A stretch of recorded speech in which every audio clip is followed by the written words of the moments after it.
My name's Emily Martin, and I'm taking you behind the scenes to talk to equine artists from around the world. This is Artist Unlocked. Hey, what's up, you guys, and welcome back to another episode of Artist Unlocked. We are back. We are halfway through Season 2. This week's guest is Carissa of Sprucewood Farms Studio. Carissa really caught my eye in the last year. Her pieces are so glowing and full of life, and she also works in mixed media, but she uses oils, which is what I use, so I related to her in that way. I just wanted to give you guys a heads up that I have a really exciting announcement coming to you guys next week regarding Artist Unlocked, so you're definitely going to want to stick around and tune in. Thank you guys so much for 100 subscribers. We hit that goal this week. It was a milestone that I've been pushing for, so thank you guys so much for all of your continued support. And without further ado, let's get into the episode. Go ahead and introduce yourself, who you are, your studio name, things like that.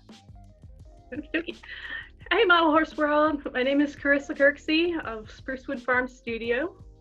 I sculpt, I paint, I have resin releases. I just generally love the model horse hobby. Awesome. So walk me through your journey. How did you get into the model horse hobby to begin with, and then how did that progress into the art side of things? I was the typical horse crazy little girl with the not horsey family. So like the model horses were the appeasement for not having a real horse. Yes.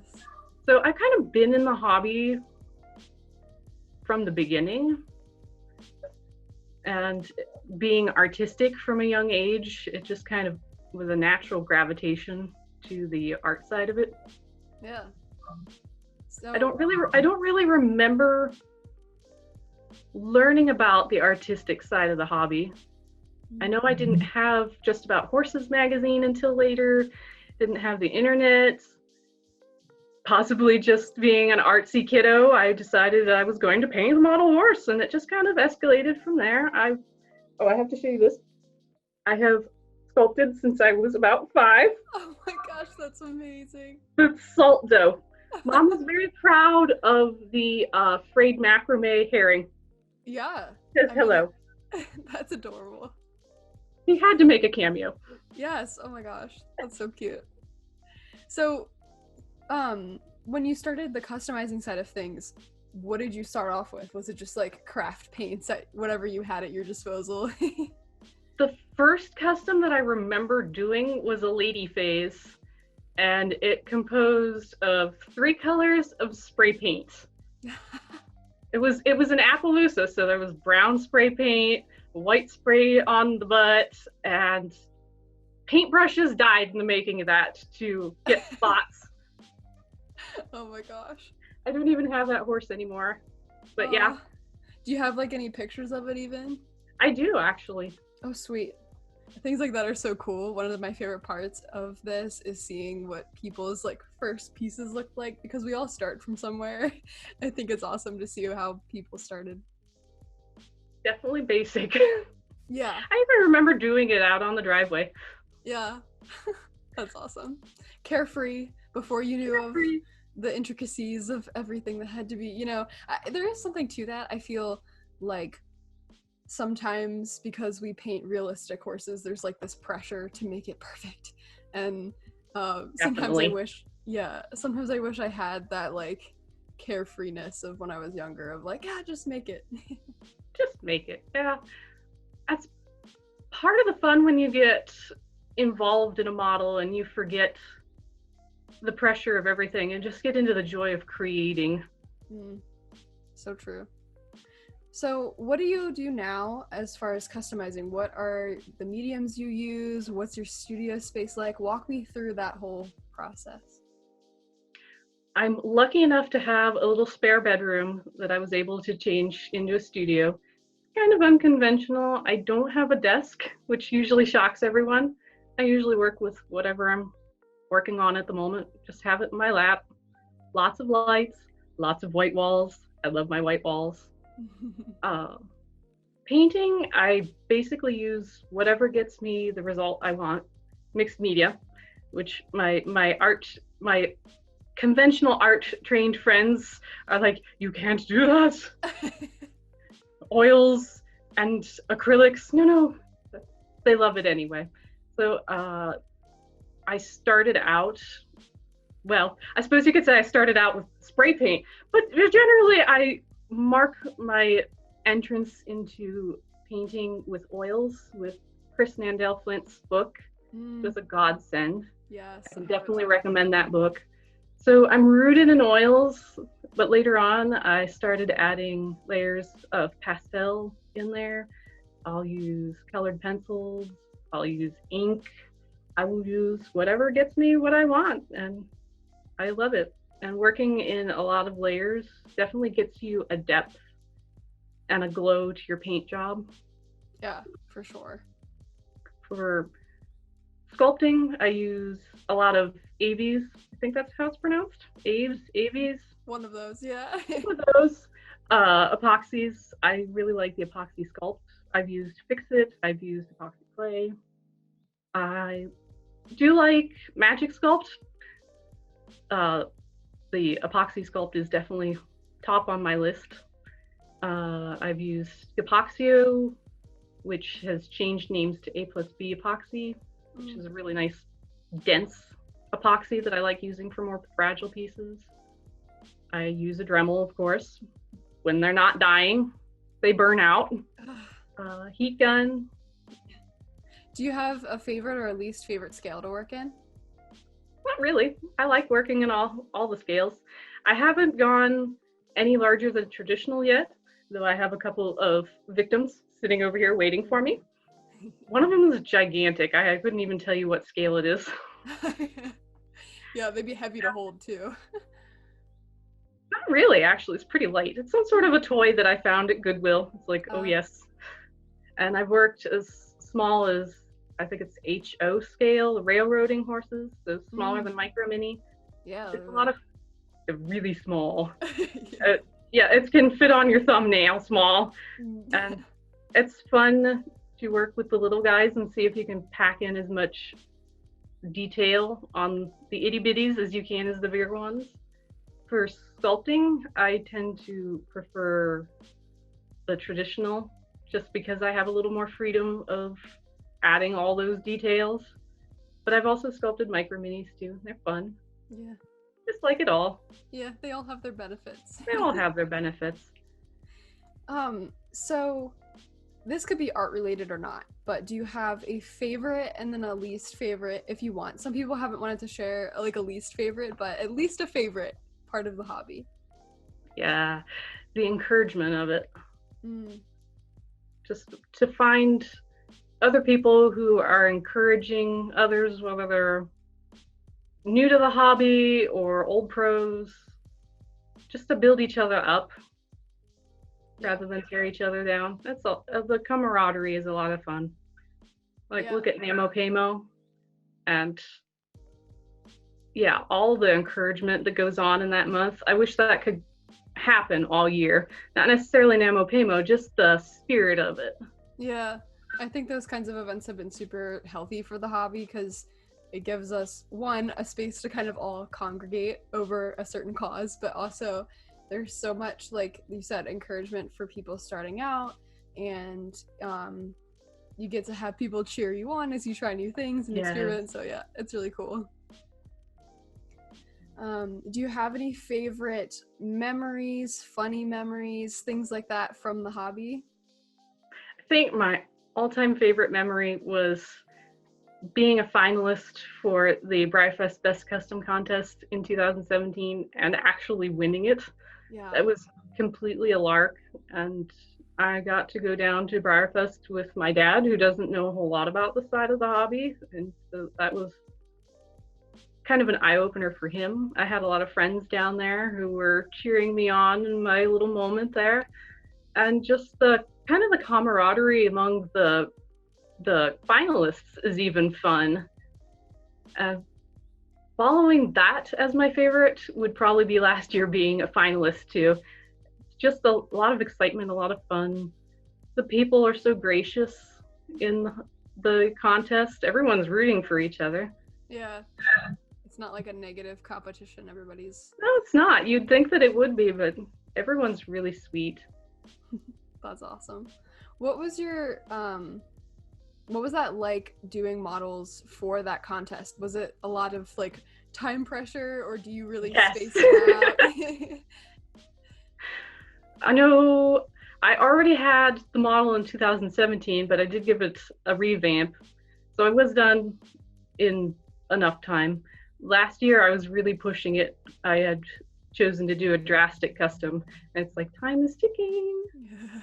Yeah. As my friends point out to me, I thrive under pressure. I complain a lot, but I thrive under pressure. And Yeah. it was amazing to be chosen again. Yeah. Such a cool experience. Do you have what would your top tips be for people that are looking to do what you do? Definitely practice. I know that's basically beaten to death. Practice, but it's true. And making mistakes is okay, because that's how you learn. Sometimes the mistakes turn out to be better than what you were aiming for. So make mistakes, don't be scared of them. It's really hard to actually ruin a model. As long as you know how, you can usually start over again. Ask a lot of questions. The worst that could happen is that someone might not want to answer you. The best that could happen is that someone will graciously give you as much information as you need. I'm always happy to help people. I have been helped so much in the hobby by so many wonderful hobbyists, and I really believe in paying that forward. So when someone is humble enough to come to me and ask if I would have the time to give them any tips, I'm really honored and am happy to help the next people in the hobby make it. Yeah. And That's great. yeah, and like, never stop chasing your dreams. You can do it. I like what Bob Ross said in talent is a pursued interest. Anything that you're willing to practice, you can do, and it's totally true. Yeah, for sure.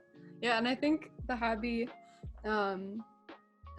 definitely needs more people like you that are so willing to share the tips Thank and you. advice and really help people. Yeah, I think I mean, certainly like when I was first starting out and not really knowing even like what to use, like the few people that, you know, took time out of their day to help me or to, you know, send me screenshots and pictures of things of like, Yeah. this is what you could do, like those kinds of things were so helpful and like monumental, not only in the sense of making friendships, because I think that can definitely come out of like a mentoring relationship. It does.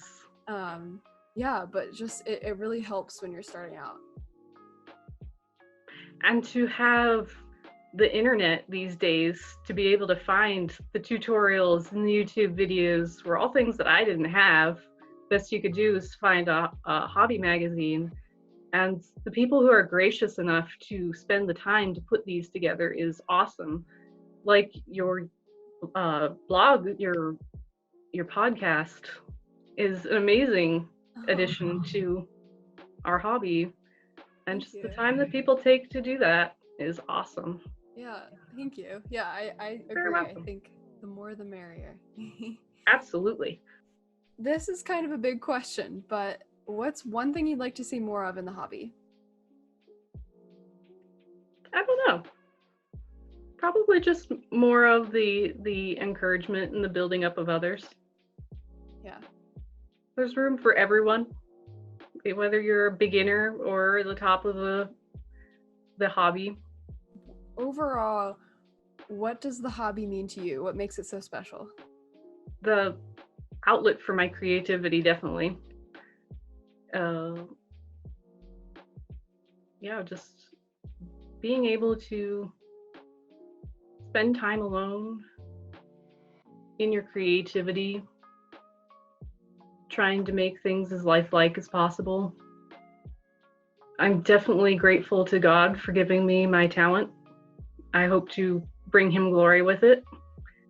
And yeah, it's just, I don't even know if I have a really good answer to that. It's just very peaceful to me. Yeah. I know one of my favorite very favorite quotes, which is on my Instagram and on my website, is from Betty Davis. To fulfill a dream, to be allowed to sweat over lonely labor, to be given a chance to create is the meat and potatoes of life. The money is the gravy. And that's really how it feels to me. Yeah, that's an amazing quote. It's so true. To be given a chance to create, I think, is something that is a bit lost on the world as a whole right now. I think so many people are so like consumed with how to make money with things, which there's nothing wrong with making money at it, of course, but to be able to just use our God-given talents to create and like you said, bring him glory is something that I strive to do with my art as well. So that's amazing. Yes. What are your future goals? These could be short-term or long-term. Probably just to continue to improve each horse that I make. I try to make it a little bit better than the last one. Like, my ultimate goal is to someday have a sculpture released as a Breyer. So that's probably the biggest long-term goal. Other than that, it's just basically make the best that I can each one, make the next one even better.